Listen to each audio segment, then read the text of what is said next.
मुसाफिरों के लिए खुशखबरी आ गई। ऑरेंज लाइन ट्रेन के बाद एक और लग्जरी ट्रेन सर्विस का आगाज हो गया।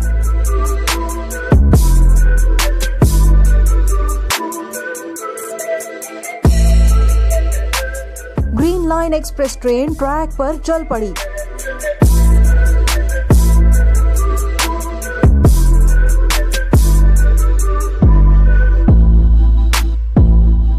चीन की नई बोगियों से आरास्ता ग्रीन लाइन इस्लामाबाद से कराची रवाना होगी, जिसमें मयारी खाने, बेड और इंफोटेनमेंट की सहूलियात मुफ्त मिलेंगी। खवातीन के लिए अलग सीट्स का इंतजाम किया गया है। वाईफाई की सहूलत भी मिलेगी।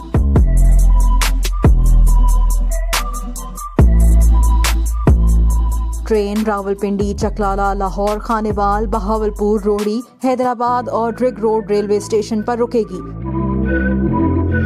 पाकिस्तान रेलवेज की जानिब से चीन से 46 नई कोचेस मंगवाई गई हैं। पार्टनर कोचेस में 56 अफराद के बैठ के सफर करने की गुंजाइश है। सर्विस के लिए कॉल बटन और सामान महफूज रखने के लिए मजबूत शेल्फ भी बनाए गए हैं।